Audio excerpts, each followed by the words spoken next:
Welcome to another edition of Trail Runner Nation. My name is Don Freeman. And I'm Scott Warr. And boy, when you hit the trail, what's the first thing that hits the trail, Don? Hey, well, your feet, and hopefully not your face, Scott. Your feet. And that's so important. You know, recently I had a little imbalance. I had a little bit of a knee issue, and I went to Joe Yuhan, who's a physical therapist, and he enlightened me that there was more things going on with imbalance and the way that my body was moving. And he taught me how to change a few things. Today, we're going to do that. And we have an expert here that has been in the industry and really knows a lot about gait. And it's Danny Abshire. He's a veteran running coach and an injury expert. He's the co-founder of Newton Running. You probably have seen those shoes around, especially if you've been to Mark Cucuzzella's store in Shepherdtown, West Virginia. That was a startup shoe manufacturer that was specializing in shoes that promoted an efficient midfoot to forefoot running gait. He's been making advanced footwear for runners and triathletes for more than 20 years, and he wrote the book on natural running. It's called Natural Running, The Simple Path to Stronger, Healthier Running. Danny, thanks for joining us and coming on and helping us trail runners learn how to run further. Thanks, Scott. Appreciate it, and really glad to be here. It's been a lifelong passion of mine. I was a runner since I was a kid, and it's just been a long road. I'm 65 now, but I can run all day. Nice. Oh, so let me ask you this question: when you wrote the book Natural Running and came up with the title, what do you mean? Define natural running for us so that we know where you're coming from. What's your what do they say it in politics when you get out there, and what's your speech, or when you get out there and talk? What does that mean? You can edit that out, Ryan. Fix that out, because that's a great question to start. Is it platform? Is that platform what you're looking for? What's your platform? What's your platform, yeah, right. Danny? What is your platform? Right. Well, my platform is platforms. Touche. Natural running was, came about because when I built Newton Running shoes, we had the first low profile shoe with 2 and 3 millimeters. I didn't feel like we had to go to zero pitch. We did that later on, but because everyone was heel striking and the shoes had gotten monster on the heel, 12 to 15 millimeters higher in the heel as opposed to the forefoot. Nobody, the word drop was, eventually used because of what I did. So I started drop, because with the Newton, we were trying to get you to more be, on a relaxed forefoot position and midfoot position. So we made the shoe level. Honestly, the shoe has to be out of your way. Otherwise, if you have a high heel, you'll strike the heel first. So with that in mind and everything that was going on and me watching, tens of thousands of runners, I said, well, we need to learn how to run more naturally, like if we were barefoot, but with footwear on. And that's what natural running means to me, is like the form of natural running. You will land more under the center of your mass. You will have a higher cadence. You will protect yourself. We do have this ability to be our own shock absorber, be our own energy return system, and be our own cushion, if we have the correct timing. So natural running, I had to put forward, because also at the same time I was doing Newton. Born to Run came out. My book was just very close behind that. So everybody surged to go run barefoot or get 5 fingers or whatever. Now, I ended up talking about this adaptation period. So if you wanted to run barefoot, well, of course, we've had shoes on since we were 6 months old or 3 months old. So, oh, look at those cute little kids' shoes on them. No need, right? But that's just our society, and we've covered the feet. Thus, we had to, at that time, and we still do, have to, think about, having more sensitivity and actually what the feet do for our entire body as a communication. So anyhow, natural running meant to me, if we could all run barefoot, if the whole world was a putting green surface, we would not be talking right now. But we don't have that pleasure. We have concrete and asphalt and glass and contaminants and yada yada. We have to protect our feet. So natural running came about, trying to say what is natural form, but let's now have a piece of footwear that we can do that with.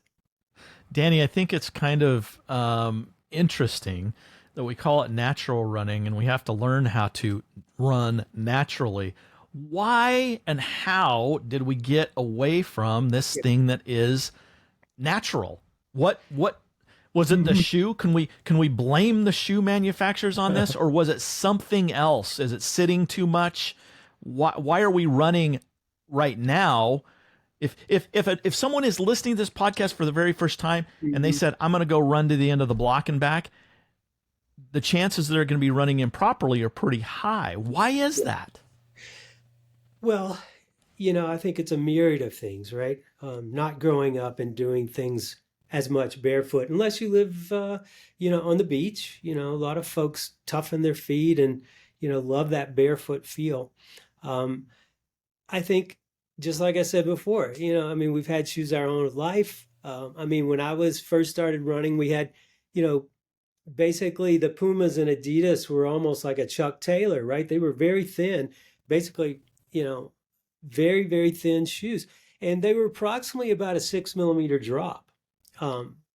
There's a big history about, Nike kind of bringing forward the first Air shoes.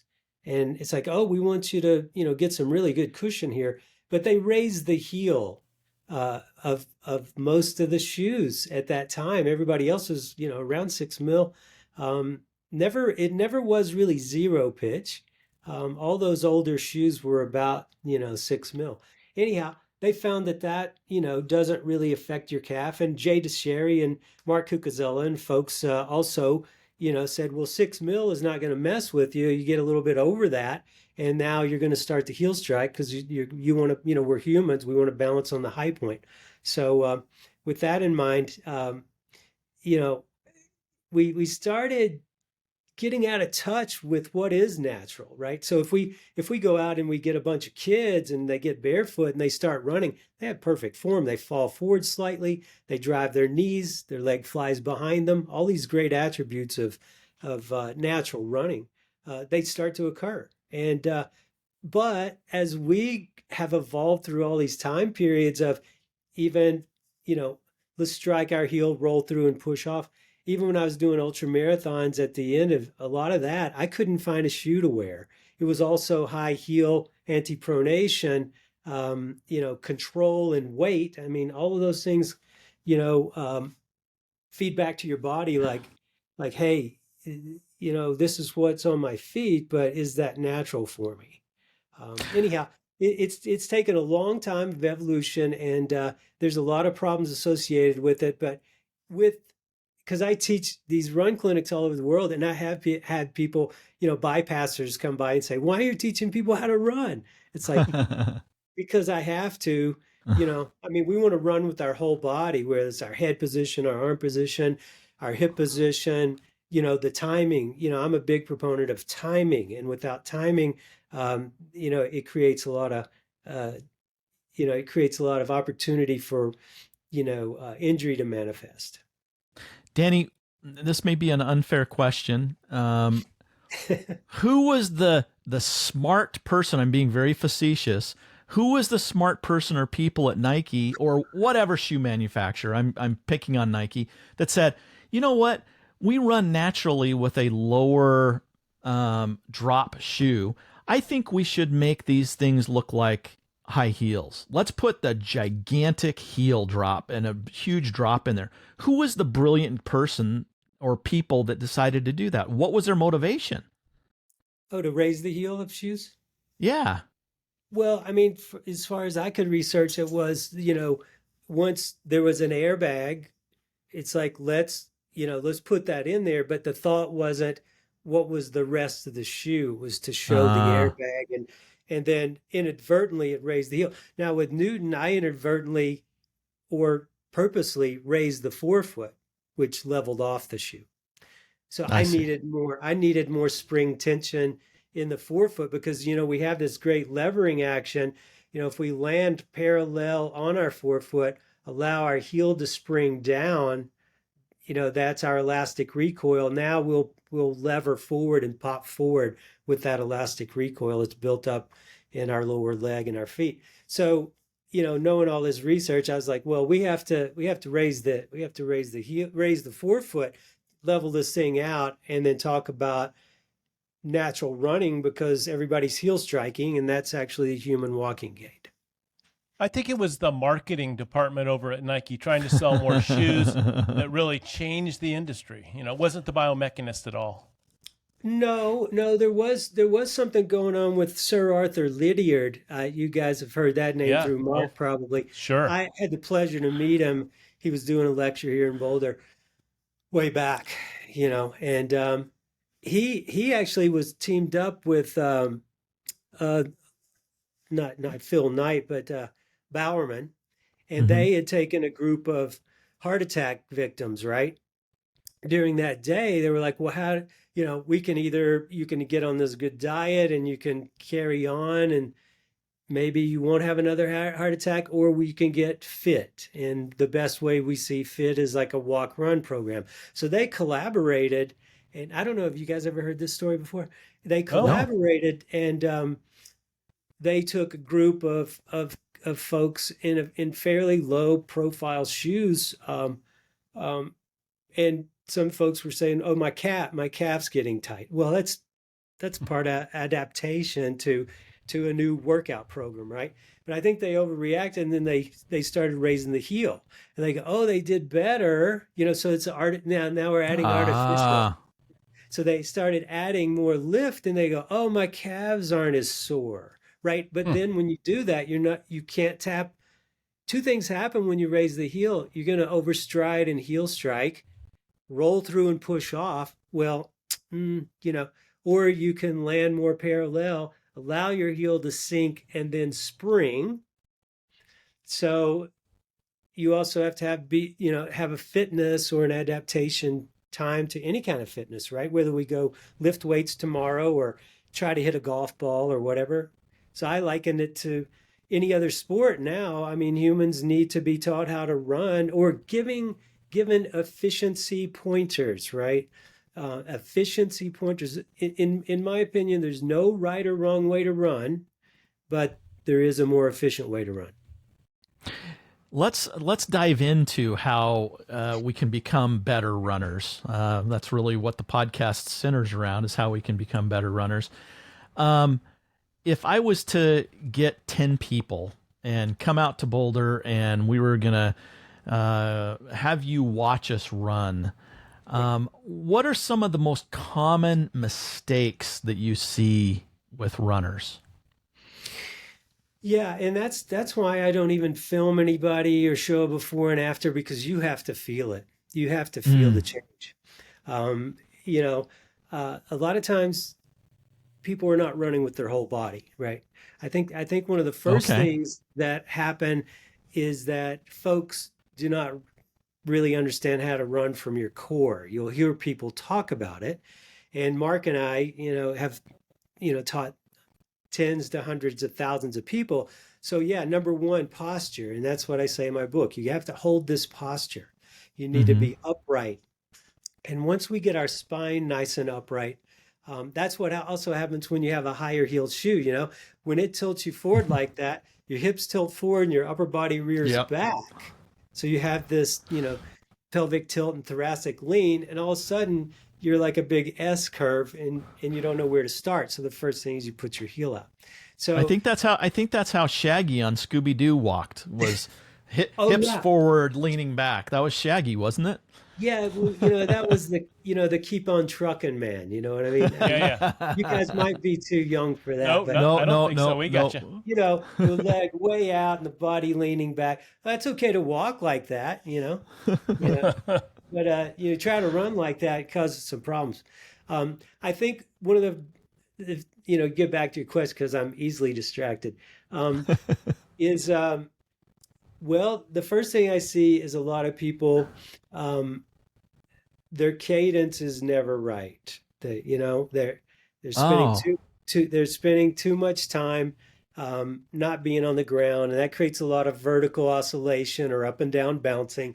You want to move, you want to move smoothly forward, without bobbing up and down, so to speak. It's called vertical oscillation.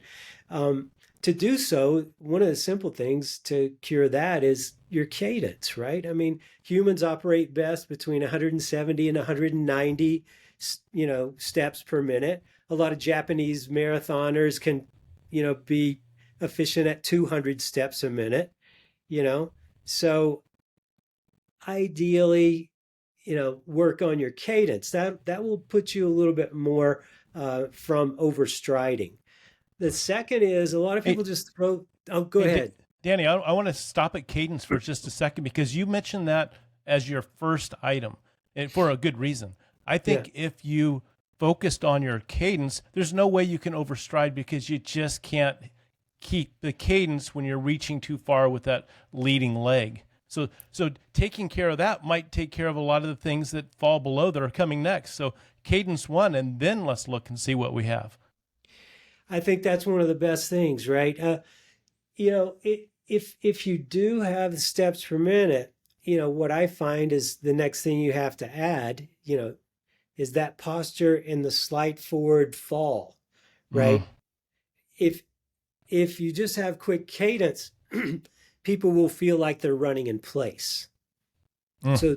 So then the timing has to be the slight tilt of the entire body, and that also comes from the ankles, right? The ankles have to tilt.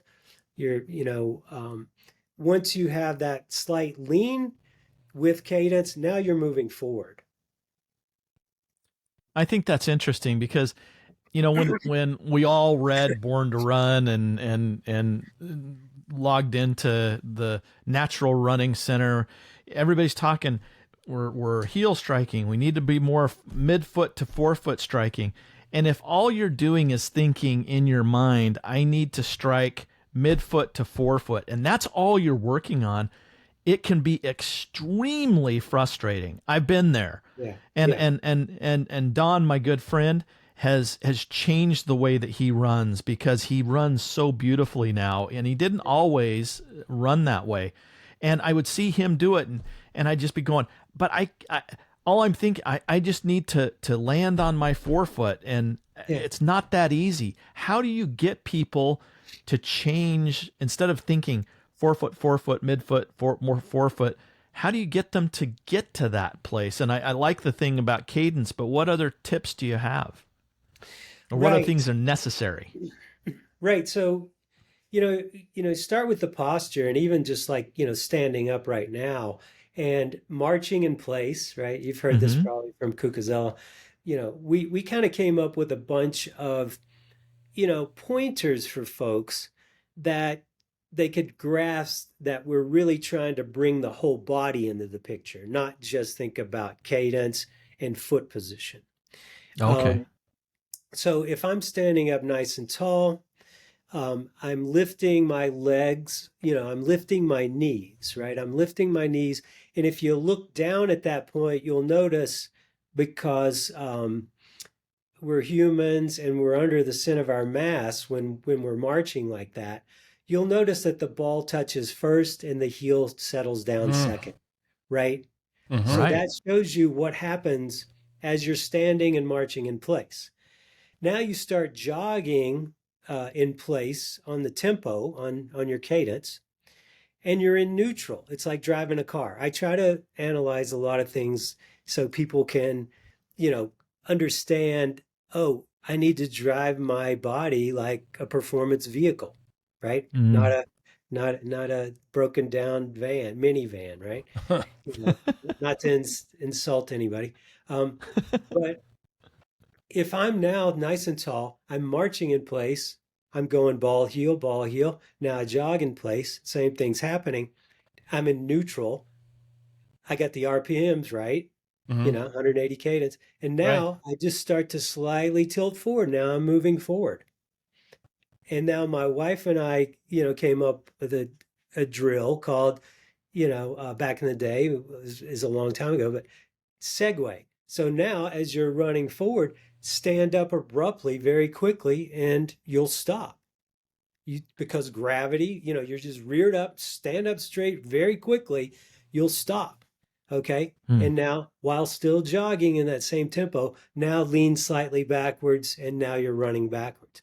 So, doing the segue drill actually helps you reset where neutral is because Keep on Trucking Man thinks neutral's back here. You know, if you're a full-on sprinter, you're over here. That's why sprinters are almost the hardest people to teach because they just want to have one gear, which is fast, and they do that for a mile and then they're trashed on a 10-mile run, right? So we all have these little anomalies that are less efficient. I like to just say, let's rewire your system. So now, if we go into cadence, posture, and once you get that movement going, my head's level, my arms are operating neutral to my body. I'm driving my knee up slightly because your knee, driving your knees up, that comes from your core, right? That comes from your hip flexors, iliac, psoas. So you're using the lift, and now it becomes balancing as opposed to stopping, pronating, supinating, and then pushing. So see, you can be more efficient and run longer, like you asked Scott, Hmm. by being more efficient. So I have a question. If you could help shed some light on this for me, it Sure. sounds like walking and running efficiently. Which one requires more energy or more work to cover the same amount of distance? Because listening to you, it sounds very much like, boy, if I'm running with proper posture, I Right. lean forward slightly and use good body mechanics, that could maybe a very, very efficient way to travel. Well, absolutely. And, I mean, throughout time, that was the key, right? Uh, Can we, jog or run this slow pace, for a long time and then find our dinner and then sprint it to get it and then track it down, right? So, I think that's inherently, way, way, way back. mm-hmm. Um, and now we've lost a lot of that, right? And I think one of our main things is, yeah, honestly, yeah, you could walk for days and days and days, right? Walking is the most efficient, right? Mm-hmm. Human, mode of transportation. I mean, even when I was doing 100-mile runs, a lot of folks would jog, walk, an entire, 100 miles, no worries, Mm-hmm. right? But you had Hmm. to walk with purpose. You couldn't lollygag, like la da da. No, none of that. You had to be, power walking, right? So Mm-hmm. walking is very efficient, but you can be a very efficient runner, which will, help with injury prevention. It'll help with your overall body fitness, longevity. It'll help with, just our mental aspect. I mean, a lot of my running has been revolving around that my whole life as a better outlook, which is wonderful, right? So, yeah, walking is still the most efficient, but you can run efficiently and cover a lot of ground faster. So it does take more power than walking, but it can, once you relax into it again, that was my third one I was going to say. Once you Yeah. know these things about your whole body movement, posture, cadence, and then relaxation, right? Hmm. Um, and I could show you through my running form if I was really determined and more, power oriented, um, without pushing off, what that would look like, stretched posture, really determined, uh, or take that same frame and throw relaxation in there. That's when you see a Kenyan running, a 2:01 marathon. That's the other component is I know what my body movements are. I'm very confident in my position, and now I have to relax. Hey, so you've got us to a point where we're running efficiently down this flat or rolling trail. what happens when we go downhill or uphill? How does that perfect gait manifest in that environment? Well, you look at it as okay, so if we're on level ground, we have our slight tilt, we have our cadence and our relaxation, and we're just moving along fine. Yeah.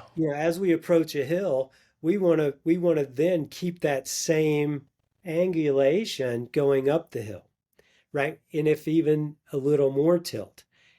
The idea then is just, in my opinion, because I'm a really good uphill runner. I've always been known for that, because we just have mountains here, basically. I Yeah. mean, for our trails, you must come down as well. So we'll talk about that. But you know, the tilt changes a little more, and basically you're just driving your knees up and down like pistons, the steeper it is. So if you think about that, my knees driving up, you can also get this feeling of pushing back to speed things up, especially if you're on a very steep hill. You know, your your foot goes down, you touch, and then you drive your knee back up, and then you can, power down. But see, this is where we have to have this timing and this sensitivity of understanding the ground. You don't want to stab your foot in the ground, but you want it to get there fast. You can push your foot back down, you know, to have higher cadence. I typically go to a higher cadence and a little more tilt on the uphill. Now, hydraulically, as soon as you hit the flats again, just come back to your normal training position and float along and recover.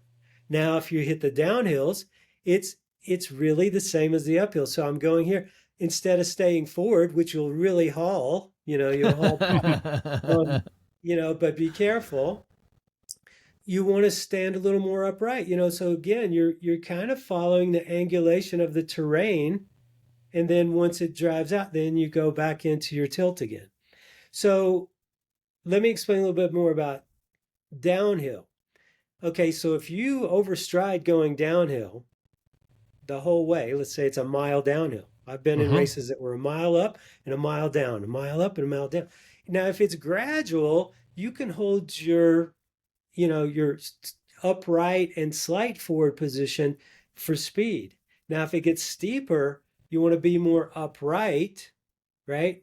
Because really that quick stand will stop you. It's a gravity thing. So if I go from a tilt to slightly upright downhill, that will slow me down. Now, or control my speed, okay? Control speed. So if now at that moment, if it's super steep, I'm going to drop my hips, flex my knees, and then my whole lower body becomes a shock absorber, okay? So it's still very important to experiment with that. Drop your hips, lower your knees slightly, just an inch, right? Because now everything is in a very spring-like position. The other thing is when you're going uphill, remember I said drive your knees and only think about your knees like pistons for uphill. Downhill, you can use your back kick and back under. That's the fastest, is like from, heel kick, back under, right?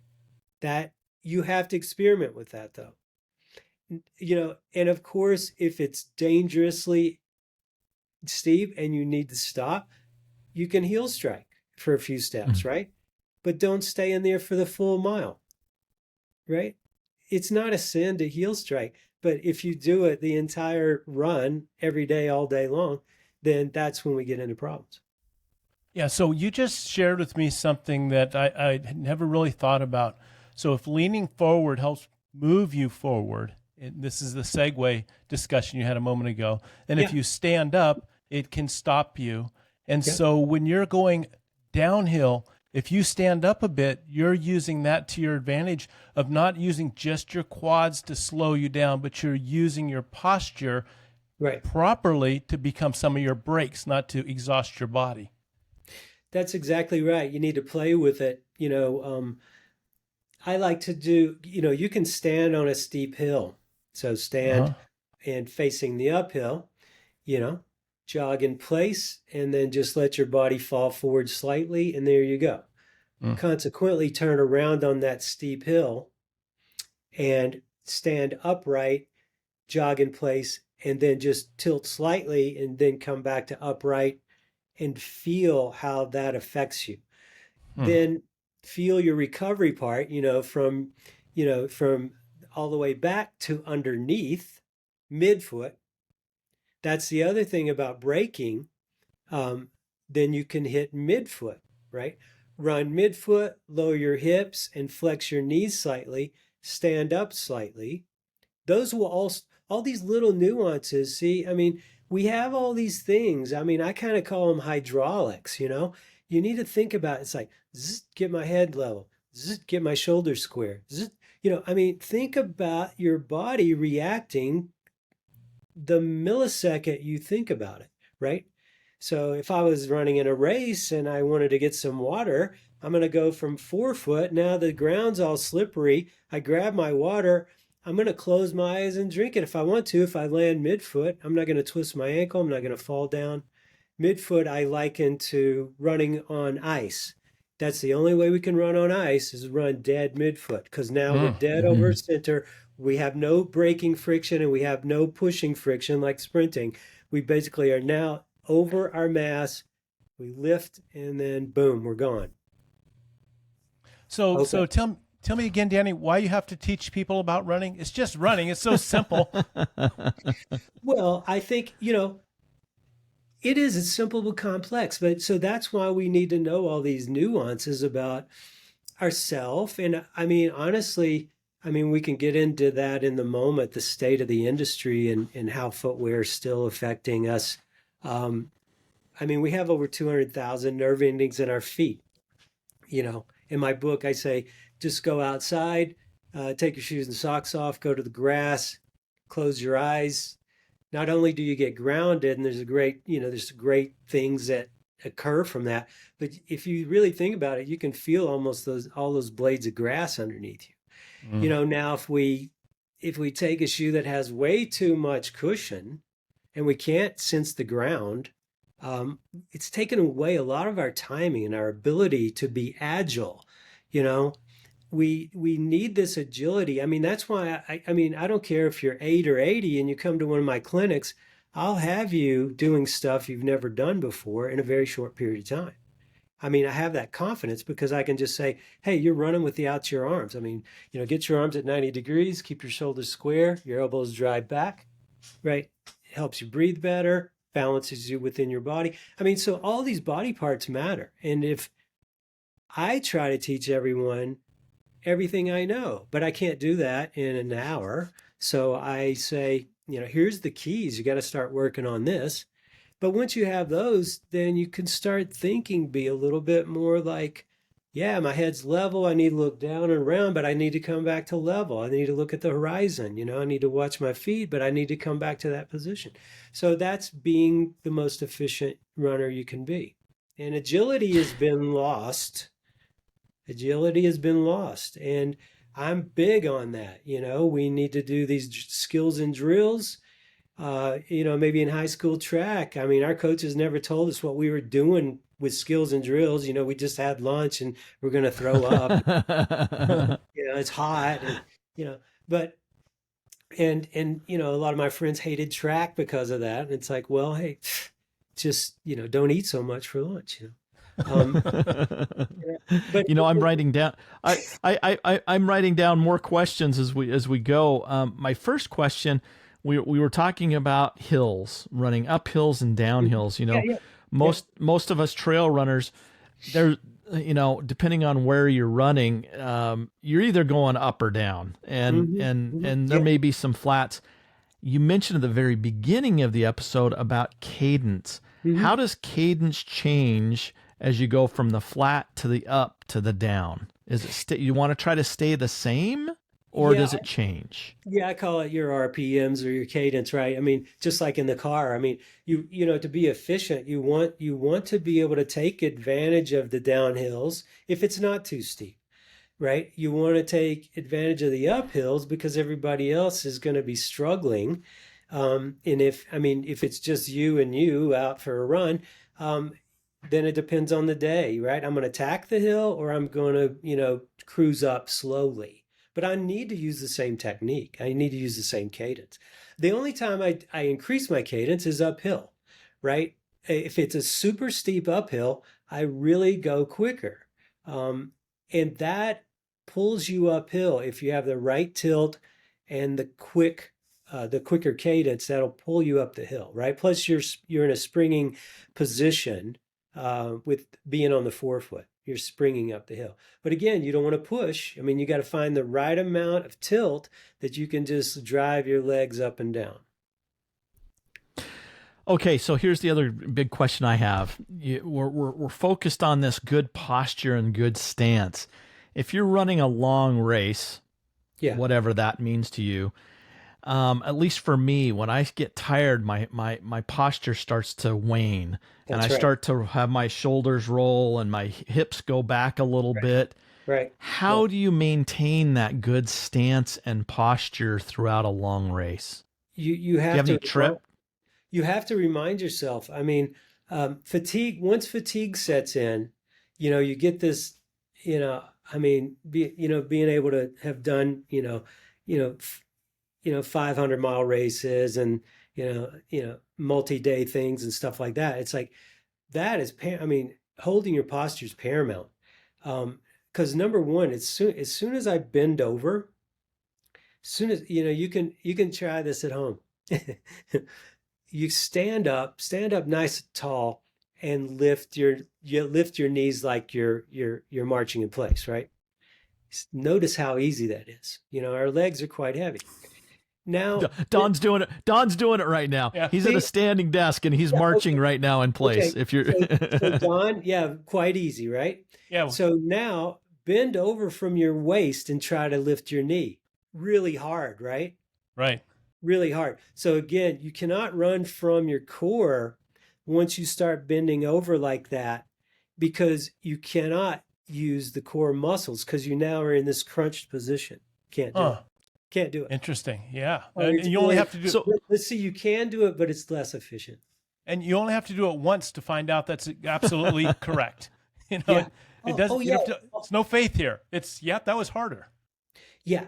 And that's, there's, when we started teaching folks, in 2007 about, we came out with videos that were, talking about run form early on. And then as we did more and more clinics around the world, if you can just show people why and they feel it, then they go, okay, that's definitely less efficient. So Scott, to your point, when you fatigue, you better have those reminders of the posture. And so what I say to folks, it's like, and then Don early on said, well, walking's pretty efficient.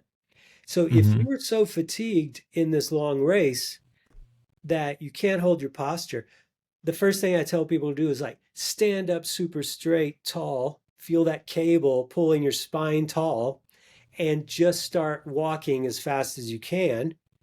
Then start lifting the knees slightly and then break back into your run. So it's like Scott, you need to reset yourself when you feel that. It's like, hey, there's no sin to this. We all have our athletic abilities. So it's up to you to know when it's more efficient to walk up that hill or to run up the hill. Mm-hmm. Yeah, and I think that, as you said that, I'm thinking back the times where I've really been focused on trying to improve my core stability, posture, and gait. I'll be on a run and I'll stop. And I'll do exactly like you said. I'll stop and I'll say, okay, start marching. Okay, now let's increase the cadence. Okay, so now I'm running in place. And then slowly lean and get going. That's for me, that's a good reset. And it's okay to stop because, even if you're in a race, I mean, how much is that going to cost you?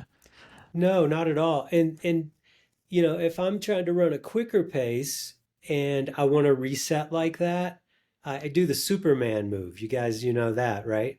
No. You don't know the Superman move? So I've done that, but I usually land on my face. When I say Superman, that's usually a fall. There's a fall entailed in my Superman moves. No, so the idea is that with that is that, if you start to lose the posture and you're kind of starting to bend over, first thing you do is like straighten up the spine. The second thing is like put your arms straight down to your sides and then start to pull them backwards. That will automatically put your upper body in the right position. So as soon as I shove my arms straight down, tilt forward, now I start pumping and running again because I'm directly under my mass again. So try that, Scott. I like that. Jog in place and you're in neutral. Put your arms straight down. As you start to pull them backwards, your chest starts to come over your mass, and now you're moving forward. So that's a way to do it on the go.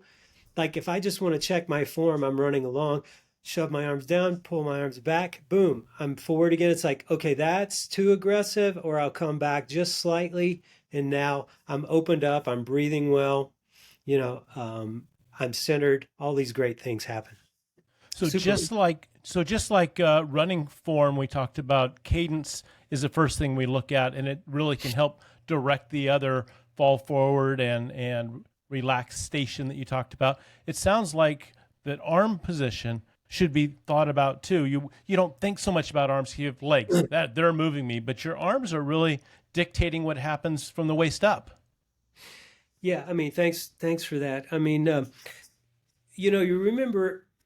Because what we did with our whole learning experience with natural running was to say that every body part counts. Your head position, your head should be pretty level, not looking down. That's another common mistake is people are always looking down. And if you're landing midfoot or forefoot, you don't have to always worry.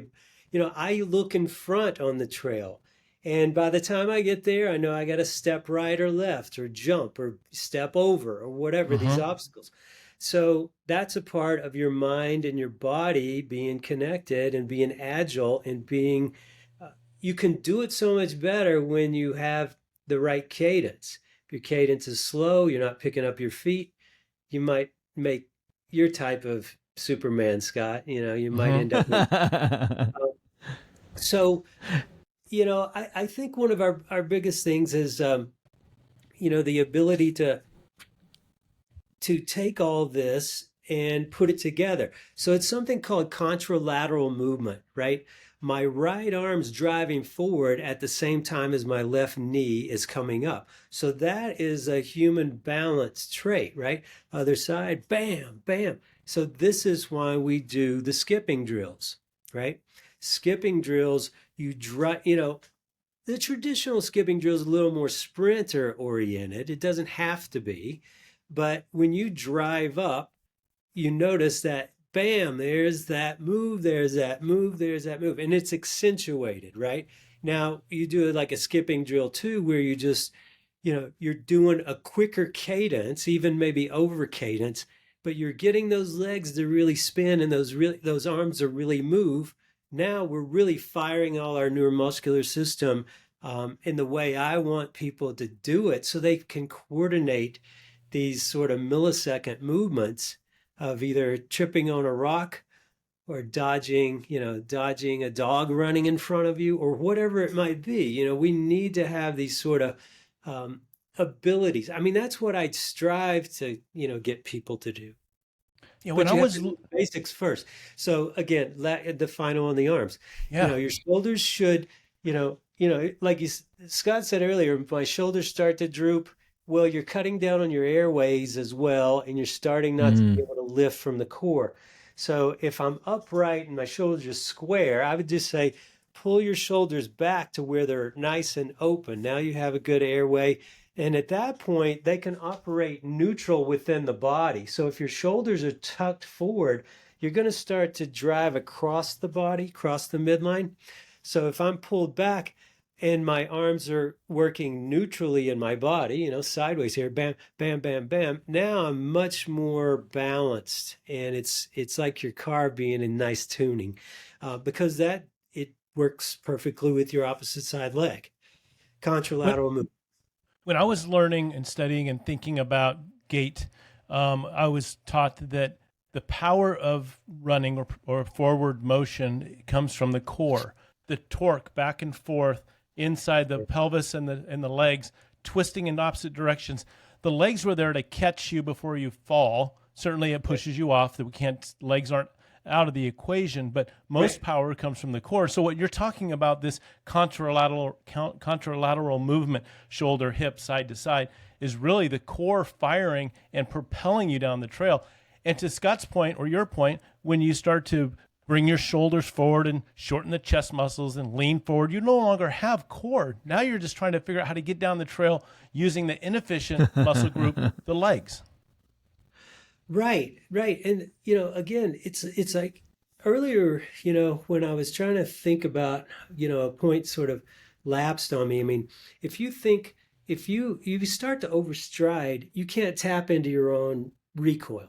So when I'm thinking about being my most efficient, I mean, I want my legs to spring. I want my foot to spring. I want all the power from all the muscles to try to be timed instead of isolating braking muscles, quads and anterior tibialis in the lower leg, braking muscles, and then propulsive muscles. I don't want to isolate those, right? That's how people get injured, So if I isolate my hamstrings and calf, I can utilize all of those when the timing's right. Everything happens at the same time. So we're in this beautiful synergy. But if I isolate braking and I isolate pushing, one of those is going to wear out. I want to tell you a quick story. Funny story. Oh, looks like Don doesn't want to listen. He's gone. You can cut that out, Ryan. I was running down the trail the other day, and it was a hot day, and I was tired. It was near the end of the run, and I didn't catch myself, but I was looking downward, and I've been running. I run this trail all the time. Well, between the last time I ran it and this time, a tree had fallen across the trail. Oh, wow. And because I was looking down, that tree hit me square in the forehead, almost laid me out, Danny. So good tip to always keep that head up and keep looking ahead. Right. Here's the next question I have for you. When we go into a running store, we often hear pronation, supination. Right? These are terms that are thrown out there all the time. Oh, you need a stability shoe. You need a shoe for pronation. You need a shoe for supination. How important is that? What do we need to know as runners about pronation and supination? Well, okay, so I've been studying biomechanics and making orthotics, since 1988, and prior to that in the ski industry. Those terminologies come from the ankle, okay? Uh-huh. And I'll get into the forefoot in a minute. The ankle is the great adapter for all terrain, right? So if we're walking on a hillside, my right foot's going to supinate, my left foot's going to pronate, right? It's the great adapter of terrain. Got it? Yep. But if we don't heel strike and we don't run heel striking and we don't have a high-heeled shoe, then that's kind of a moot point, right? Ah. Because once we land midfoot, here's the characteristics of the foot. Rear foot is loose adaptation. Midfoot is stable and locked, and forefoot is propulsive. Okay? So when we look at the foot, there's about 4 major foot groups. Overpronator, which is flat as a pancake. Okay? A stability needs person who maybe has a flexible flat foot, which has an arch, but you have ankle pronation and maybe some forefoot pronation too. I call it that, late stage pronation. And I'll explain what that is in a second. And so that would be, a foot that's loose adaptive, but still has an arch. And then the third main trait is like fully supinated. And that's like basically walking on the outside of your feet. And you need to be wedged in a little bit, right? And then the other dead neutral is the fourth category, and that's super rare. Okay. So the stability needs people are probably the larger group, total flat foot or flexible flat foot. And then supination, total supinators, true supinators are really rare. If we had maybe 100 people, there might be, a couple, right?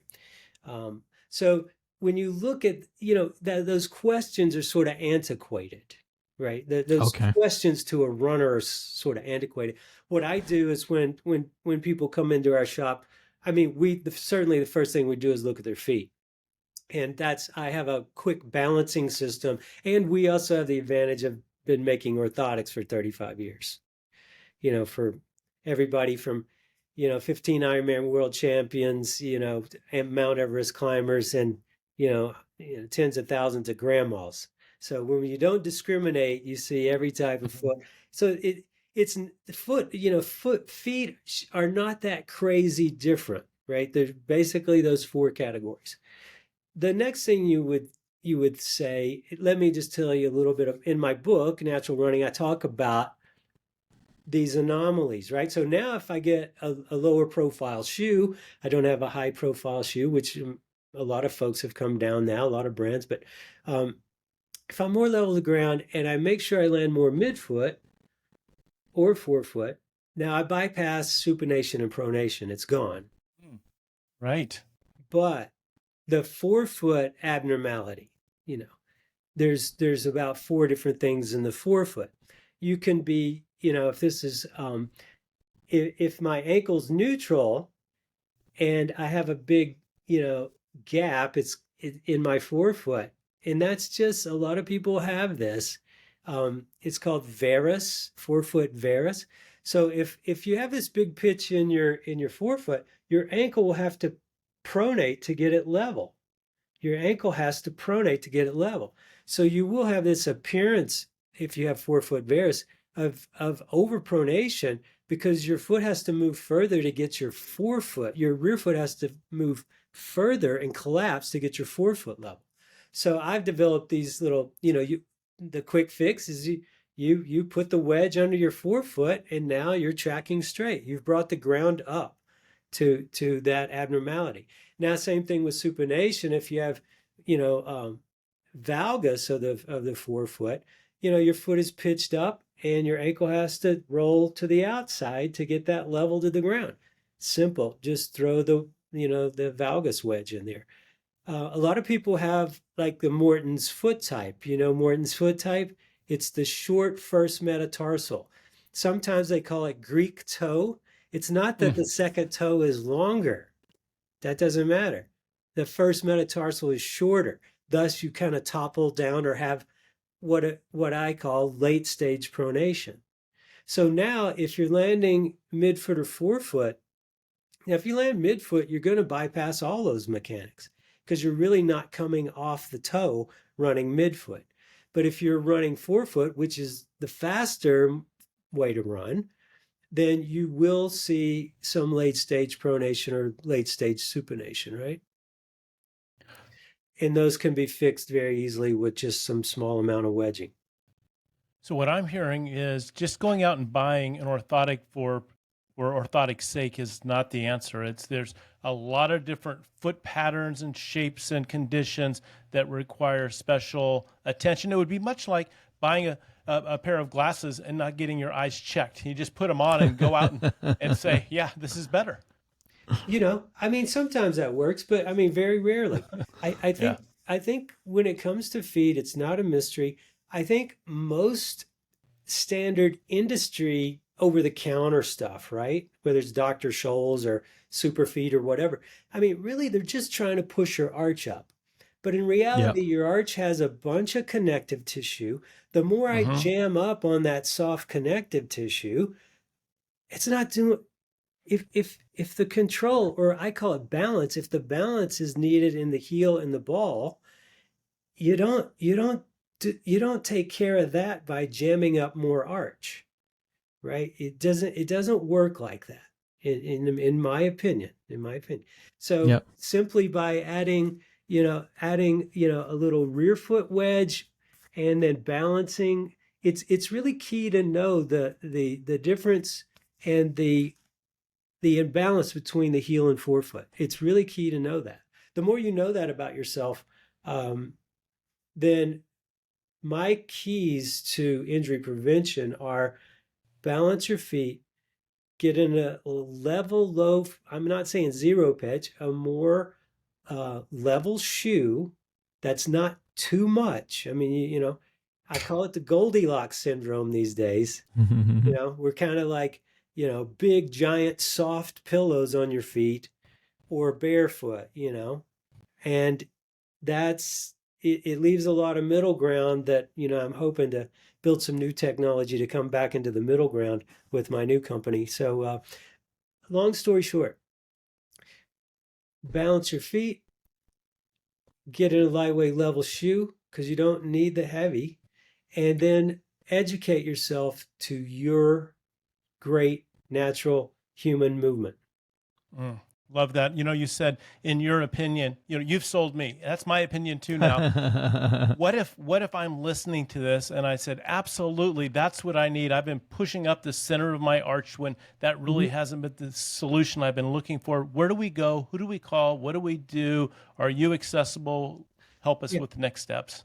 Well, during COVID, I developed this what we call the AI Soul System. My original company, my wife and I founded a company called Active Imprints in 1988 here in Boulder. And that's when we started working on all these triathletes and Mount Everest climbers and Tour de France riders. And so we were making insoles for every specific sport, even speed skating. And so during COVID, I was like, I've made, hundreds of thousands of custom orthotics, right? And we always balance, everybody's forefoot, right? That's been our key point of difference. And, I'd have people like, Uda Pippig, who was a, multi Boston Marathon winner. And she would come to me, she goes, I love training in your lightweight orthotics, but I'm going to go back and I'm going to win Boston this year. I'm going to do it. So, but I want the lightest orthotic you can make me. And so I said, well, Uda, we're just gonna add some wedging, to your forefoot. She had a Morton's foot. I was like, well, we're gonna add some wedging. So, I would just, put a small little patch just directly right there underneath her first metatarsal joint. And then I would maybe put a very small little, heel wedge, in the rear foot to balance that both out. And I put it on her sock liner, the liner that comes in the shoe. So I didn't add any weight to it. And, again, she took off when Boston. So during COVID, and I'd done that with a lot of elite runners. It's like, hey, my track shoes or my whatever, I don't have any room in there to put a full orthotic, and I don't want the weight. So it's like we had always patched things up. So during COVID, Jennifer and I developed, what we call the AI Soul System, the Active Imprint Soul System. So we cup the heel. We have an arch cookie that is basically just, these are all peel and stick 3M. You just peel that off and add it right into the little contour lines. You have Morton's foot type. We'll give you a little rear foot protection. And then this 5-piece forefoot component, you can cut any of those to any shape, that you want, right? So if you have a varus, I'll cut 3 of these and put it on. If you have a valgus, I'll take the opposite side and, cut that and put it to the outside. So because I've done this so long, this can definitely not hurt anyone. It can only help. And again, it's not about pushing the arch up. It's about balancing your heel to forefoot relationship. And, those are called AI insoles or Active Imprints customizable. And our website is active. You can access all that through our footwear company, active88footwear.com. So Danny, let me finish up. Through a photo of your bare feet and from the knees down, I can tell you which parts to put on. We're working on an AI system. If you took a photo of your feet and send it, then all of a sudden it's like, oh yeah, you need configuration 1, you need configuration 2 or configuration 3. So just peel it and stick it on, and yeah, I have them in my trainers here. You can see right through there. There's the insole. There's the arch component. There's the heel cut. Yeah. Yeah, you answered my question. I was thinking, okay, I'm sold. I think I need to try some of these, but how do I know which wedge goes where, and what wedge does my foot need? And so I like that there's an active interaction between your professional team and what I need. So yeah, I think that's great. With that, I mean, you could do it by sending in photos, or there's several videos on our site to kind of identify your foot type. There's ways to identify your foot type. It's quite easy.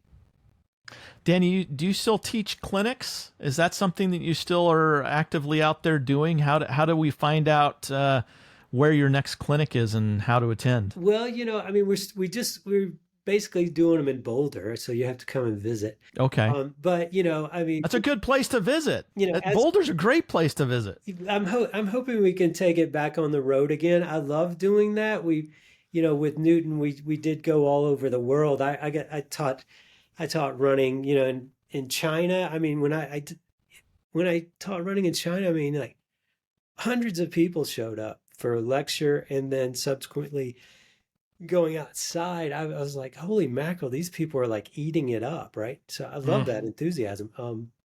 They had a real boom a few years ago. I mean, things are not going so great at the moment, but but I've been down to Panama teaching form. I've taught form all over the world, and I love it because it's like, it really brings people together. It just shows you how runners really they do want to have information.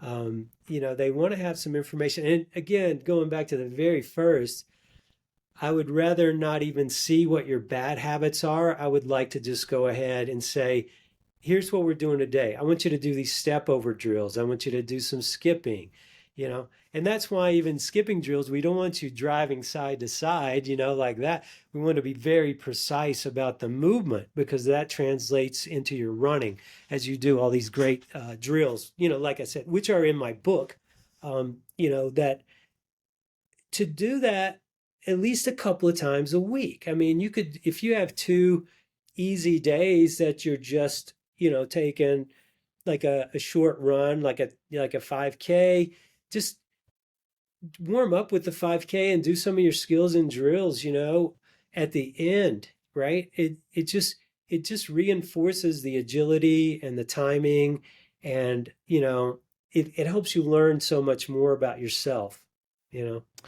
If we can't get to Boulder to a clinic, or you haven't decided to come around the world once again, if we bought this book, would it be a kind of a virtual experience where we could have, one of these courses in front of us, kind of the criteria of what we need to do and should do, and some skills and drills, etc.?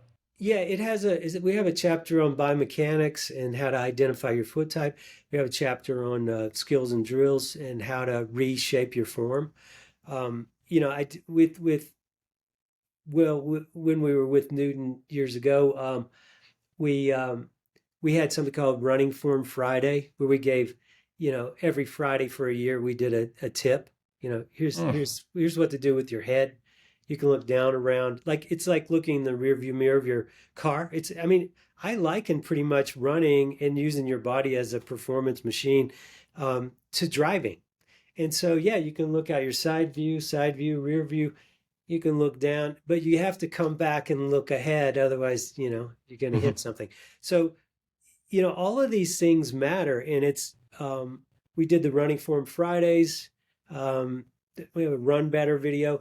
We also have a bunch of videos on our site. And then we're just now going to renovate, all of our running tips. So, yeah, it's all great. Coming back.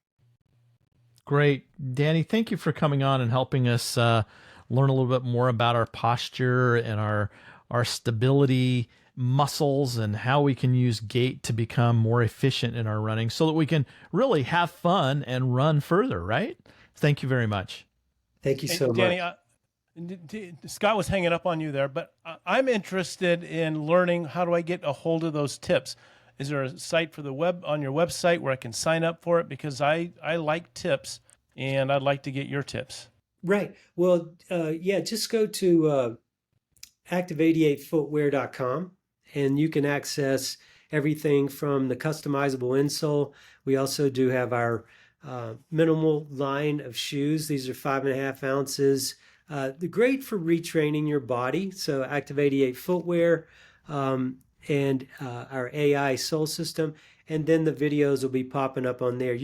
There are many right there already just to say, what's your foot type? How do I know, yada, yada. So, but we will start posting more of our, our form tips and going from there. Thank you, Danny. This has been a great discussion. And whenever we talk about running gait, I'm all ears. I love the topic and it's just so important, I think, for us to survive out there. There's enough going against us on hot, hilly, dusty days without food or water. We need to at least have something we can control, like our gait.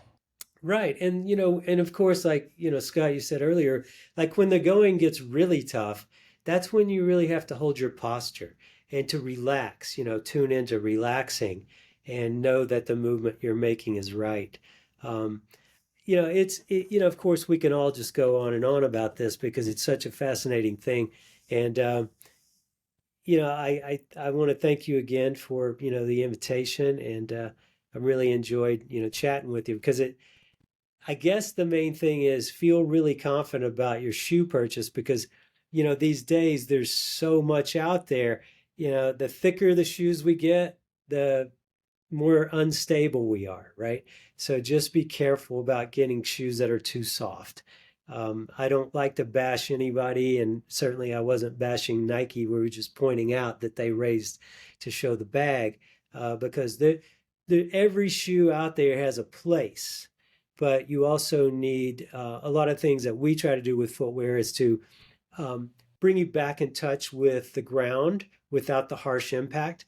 So you can then become more agile and rely on yourself more and toughen yourself as opposed to, when you're in something that's too big and soft, things slow down. It is hard to keep cadence. So just be cautious of your footwear. Try to keep it a little on the skimpier side. Great. Danny, thanks so much. Get yourself a good pair of shoes. Stand up straight, keep your head up, and run. Mas. That's awesome.